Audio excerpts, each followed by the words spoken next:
Okay, so I'm making this video for a reason, and it's to talk about a real big topic that not a lot of people know about and not a lot of people know in depth, but this is called DID.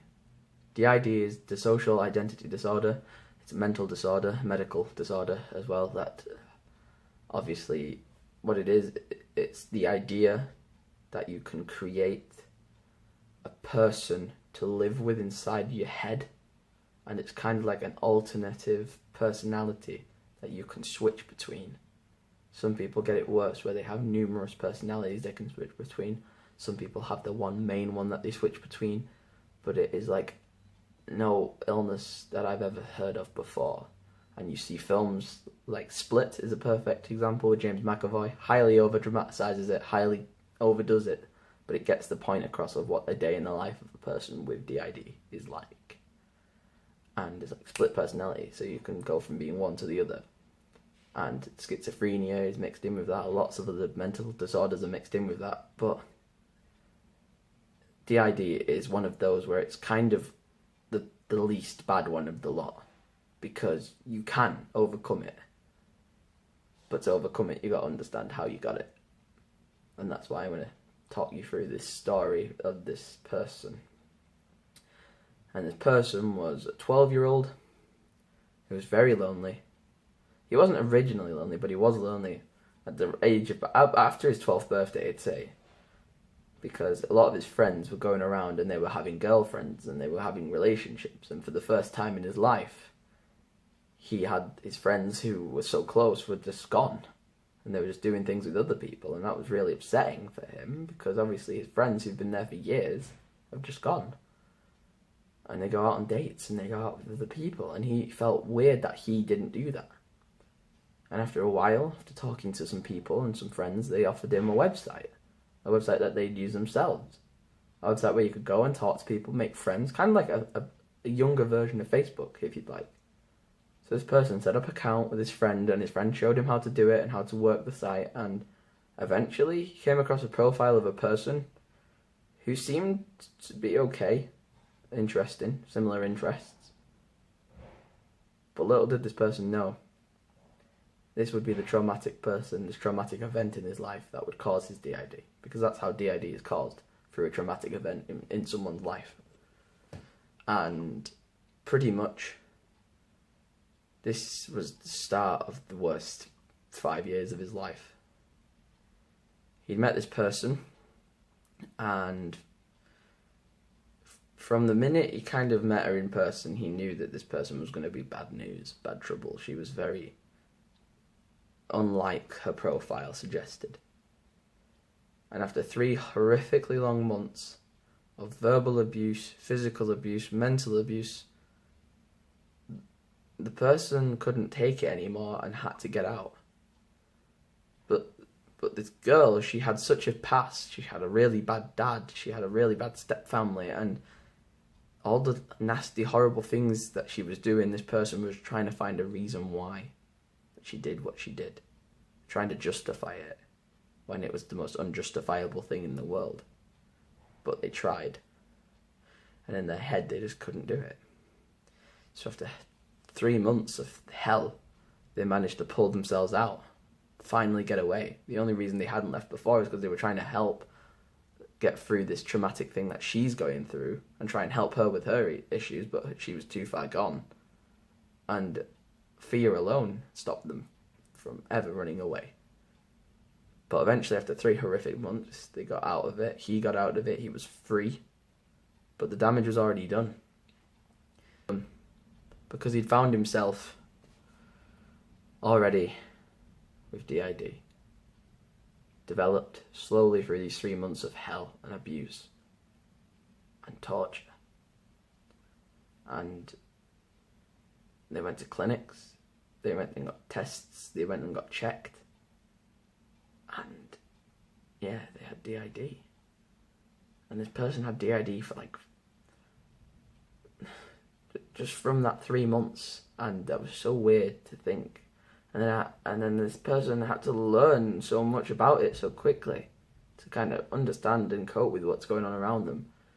they had to kind of learn all the ins and outs, the ups and downs, what happens when you have DID, what's it like when another thing that your brain creates takes over your body and does whatever it wants with you, until eventually you can fight back and take over again.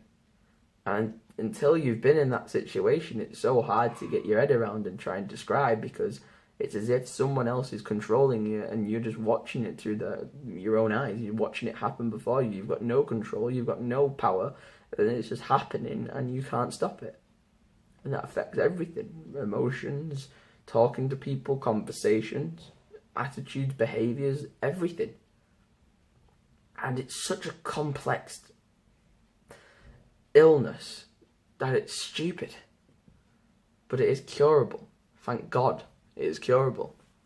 Teenagers get it a lot. There are a lot of people who get DID through traumatic things in previous years. Obviously, abusive girlfriends is one. There's loads of reasons that people could get DID as a young age and develop it slowly through adolescence. And tragically for this person, they had DID. But they weren't going to spend the rest of their lives with it. They wanted to get rid of it as soon as possible. And after constant attempts to get rid of it, after causing their own parents to get depressed and upset, obviously, about their child with their mental state. And still to this day, I can imagine it's hard to talk about.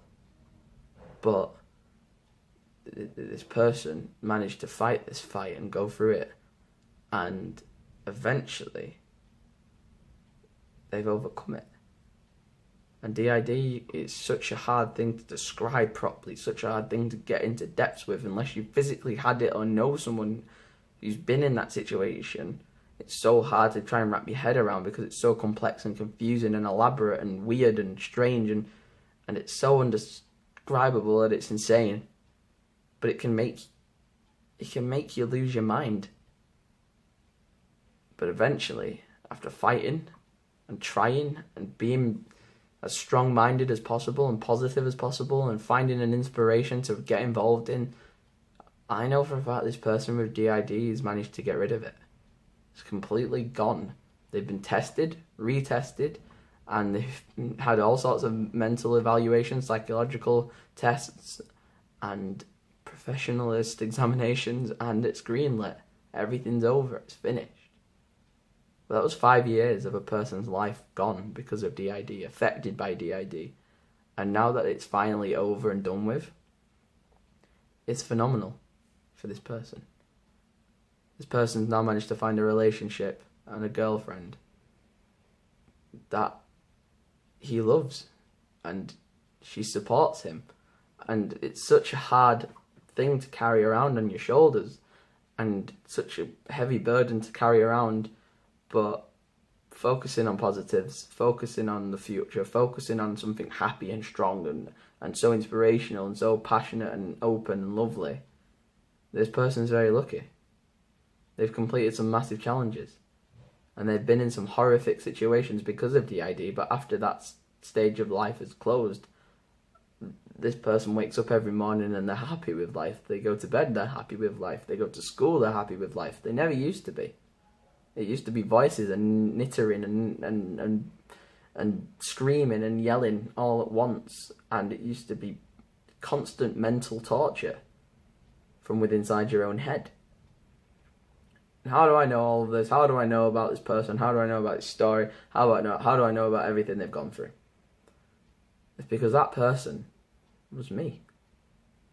I was that poor guy who had DID for 5 years. I've been the person who speaks to people still online who have it in other countries, who watch my videos on YouTube, and they tell me that they enjoy watching them because it's a distraction, it's a switch off, and it's passionate, and it's confident, and it's a nice switch off from what's going on in their head.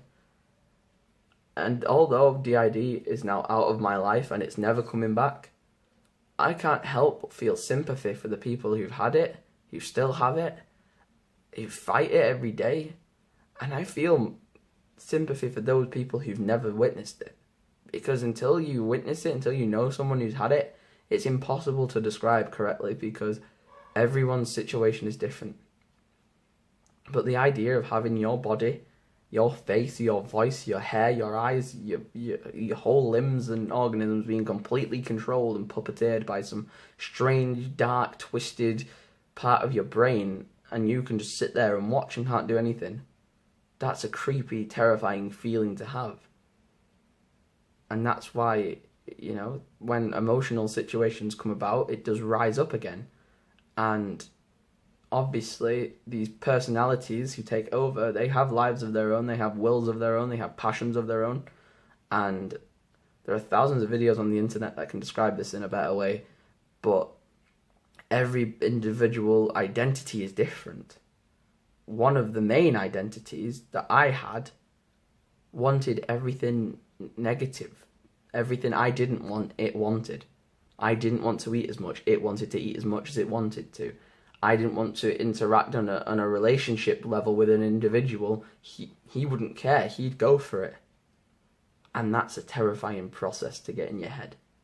But now he's gone, evaporated, eradicated, annihilated, whatever word you want to use, destroyed and dismantled out of my brain, and I can think clearly, I can be myself, and it's so refreshing every morning and night to go to bed and wake up thinking that I'm in control and knowing I'm in control, and it's the best feeling in the world.